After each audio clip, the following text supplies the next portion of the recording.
Hey guys, welcome to my channel. My name is Kate Swan. If you're new here, I like to talk about luxury handbags, shoes, accessories, all sorts of things like that. So if you're into that kind of thing, feel free to come and subscribe and join our little luxury family that we have here. We'd love to have you. So not too long ago, I did a video that was about the Birkin 25 and about how you don't need a Birkin 25 even though you see it everywhere and it seems like everybody has one. And you guys seem to like that type of video, so I am gonna do another one. And I talked a little bit about the Mini Kelly in the last video, but I really want to get into some more details as to, first of all, what makes the Mini Kelly so special? Why do we all feel like it's so special? And also what makes it so expensive on the resale market? Now, it's already expensive at Hermes, but we'll get into that. We'll get into all the details, the pricing, all of the different things. Okay, sorry, I had to answer a text. Do you guys like my hair? It's like not, it's the shape. I don't know if I'm loving the shape, but I feel like overall, I feel like it's a look, but like the shape is just like, I feel weird about it. But anyway, let's go ahead and get started. Let's get right into the video because we have a lot to cover. If you see me checking my phone, I have a ton of notes in here and I can't do this video without my notes. All right, so to start off with, if you are not familiar with the Mini Kelly, here's a picture of one. I will put one on the screen. It is a lovely, cute little bag. I'm sure that you may have seen influencers with it. You might have seen people on your timeline, people on your Explore page, people on TikTok, literally people everywhere with the Mini Kelly. Now, the retail price, if you were to go to Hermes and be offered a Mini Kelly, you would be paying around $8,700. That's what I saw on PurseBob. And I believe that that's the 2023 price increase for it. I think it used to be like 8,000 or something, but now it's 8,700. Now, if you were to go to a site like Fashionphile or TheRealReal or Rebag or really anywhere, honestly, you're gonna see this bag, I would say probably for an average of like $25,000 to $30,000. $25,000 to $30,000. I don't see them under 20K. I just don't. Like usually there's like some exceptions and certain bags, stuff that's not in good condition. I just don't see those. Like there is that's it. Like that's the price. You guys, 20 to I know that I spend a lot of money on bags. I love an expensive bag just like everybody else, but a bag that is that small for $25,000 to $30,000, isn't that just insane? Like, can you believe that? I cannot believe it. That's not for the exotics, like that's just for regular leather, some Epsom leather. So these are just for regular Hermes leather, non-exotic. 25 to 30K. There's a lot to unpack there. I just feel like not enough people are talking about how absolutely insane that is. And to be honest, if they're charging it, somebody is paying it. So I don't feel like it's the fault of these like resellers. They're doing what they're doing in their market to get their money, and that's their job. But I am going to talk about why I think that the price is so high for this specific bag. Of course, we all know like the whole economics thing, like where it's like, okay, like supply versus demand. There's like low supply of these. They're hard to get. The demand is pretty high for them. You got some scarcity going on, and that drives the price up. So we know that. But that's the case for a lot of things, and we don't see it drive the price up this much. So I think there are some other factors at play here. And that first factor, and probably the most important, biggest factor, I think, is social media. So this bag, I would say, went viral among a group of people who were already into luxury. So people who didn't care about it already probably aren't seeing this bag very often, and they don't really care. So that doesn't really affect them. But among the people who were already even like a little bit into luxury, you're probably seeing the Mini Kelly all over your timeline. You're probably seeing it all the time on TikTok, and you're constantly just like being bombarded with it seeming like everybody has one. I said this in the video about the Birkin 25. And if somebody were to just ask me, and all I knew was social media, the only thing that I knew was who I followed on my feed and in my Explore page and what the algorithm gives me, and they asked me what percentage of people do you think have a Mini Kelly, I would say like 50%. And just based on what I see, it seems like literally everyone has one. Obviously, realistically speaking, we know that that is not the case. Logically, we know that that's not the case, but what we see every day really matters, and it really impacts what we feel like we want. So the social media thing plays a big factor because you have so much exposure to this specific item. You see it so often, and like I said, you feel like it's normal. Hermes as a whole, you tend to see a lot more than you used to. So that's one part of it. But like if you think back to the episode of Sex and the City where Samantha goes to get the Birkin bag and they're telling her like it's like a 5-year wait, and she's like, for a bag? It's not a bag, it's a Birkin, you know, the whole thing. So at the time that episode happened, like that put a lot of people on the Birkin, right? So they were like, okay, now I'm aware of what the Birkin is. I know that it's like a special bag, it's at Hermes, it's special, it's hard to get. Like they knew that it's expensive, all those things. Like people are like, okay, got it. But that was like that you saw it that day, and then you didn't see any more that day, right? Like you may have seen one or two on the street somewhere that you were going at some point.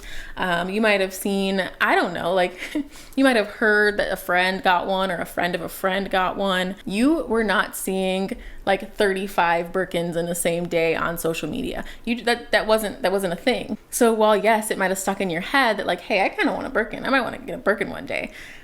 It wasn't like you were constantly being shown this. Like the reality was that everybody has a Birkin. It was very clear that everybody doesn't. Like it just was really clear. Like it was obvious. Not everybody has one. They're not everywhere.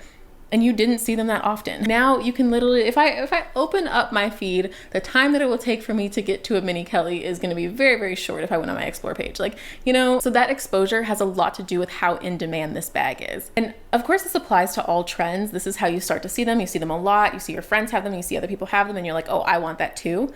But I feel like this is on a different scale. I feel like we can't just call this a trend of like, okay, like, well, everybody's like wearing these type of pants, or like skinny jeans are out and wide leg jeans are in, bell bottoms are back. Like this is not a trend like that, because those are achievable for people who have a regular job or like even a high paying job. This is a different level of trend. I feel like this is like if a Porsche Cayenne was trending and it's like now you got to go out and buy one. What if you already have a car? You know, like it's not a practical trend. And I think that that's so interesting, because I think that like the Cartier Love bracelet was one thing. Even like pre-loved Birkins and Kellys, you can get some that are in like the normal sizes. So not the 25, not the Mini Kelly. You can get some of the more normal sizes, like a 32 in a Kelly, or like a Birkin 30, a Birkin 35. You can get some of those for below the retail price of them.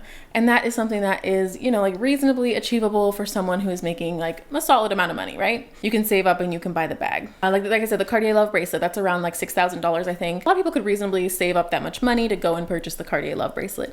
Not a lot of people can go to that 25, 30K mark for a bag, for a mini bag. It's like this big. I thought something that was really interesting, and I'm going to read it from there because I don't want to mess it up. So Purse Bop was talking about the price per square inch of a Mini Kelly. So in the store, the price per square inch was on average about $250 per square inch, because the thing is so small. But on the resale market, about $1,000 per square inch for the bag, for a piece of leather. That is insane for this to be like the it bag right now. Isn't it? Because like, you might remember like the day where like the it bags that you would see on influencers all the time were like the Givenchy Antigona bag, right? And I think that was maybe like, I don't know, like $1,500, $2,000-ish at the time. I really don't remember. That was like 2015, I think. But like, it was something where you could save your money up, you could go into the store and you could buy one.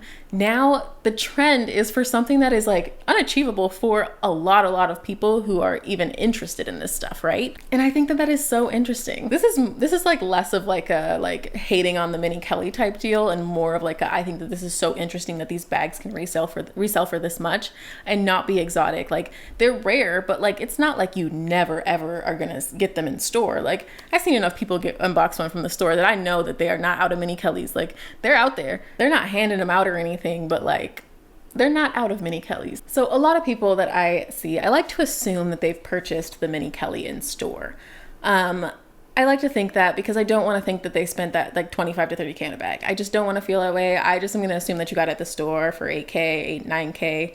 I'm just going to assume that because it makes me feel better, honestly. So that's one thing. But in that situation, the thing that I think is the real flex is the opportunity cost that you have there. Oh my God, it's like I'm like in economics class. The opportunity cost that you have with this bag, the fact that you spent $8,700 on it, say, and then you not only are losing out on anything that you could do with that $8,700 plus tax, you're also, plus how much you spent at the Hermes store to get that, you're also losing out on the fact that if you wanted to sell it right when you got it and it was brand new, you wanted to sell it for like $26,000, say you have a reseller do it, so you're going to get less than that, say even you get 20K for it from a reseller. That's like a huge profit. You're getting more than twice of what you purchased the bag for. So you're able to give up that much money to keep the bag that is this big. Like you're able to give up that much money, because I can tell you right now, and like there's not like a chance that I was gonna get offered one anyway, because I don't go to the Hermes boutique, so I'm not on that journey. If I were to get a Mini Kelly today, I would drive back home from Hermes. I'd take it out the box, and I would start taking pictures of it to send to Rebag, to send to Fashionphile, get some quotes. Like, we are selling that thing right now because like it is worth a lot of money, and I would rather have that money. Like, just such an easy flip. Like, how that's such quick money, you know? Like, it's wild to me. Maybe that's the brand appreciation that they're looking for, is not somebody like me.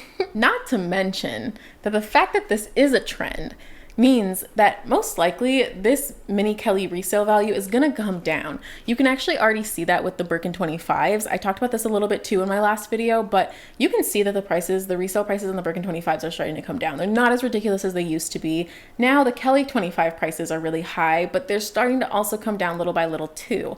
So that means that at some point the Mini Kelly is gonna like fall from being the top trendy holy grail bag, and that value is going to go down and down and down. So if you have the chance to make more than double your money that you put into this bag, like, why not? And like, that is the real flex, because you're like, I don't need it. I don't need it. I'd rather have this little bag. All my bags are worth about what I paid for them, maybe a little teeny bit more, maybe a little bit less. But I would say that all my bags are worth about what I paid for them. And if one doubled as soon as I got it to the house out of the store, whew, I couldn't sell it fast enough. Let me tell you, I could not sell it fast enough. I will admit that the bag is very cute. This is not, like I said, this is not hating on the Mini Kelly. The bag is very cute. Not practical, but very cute.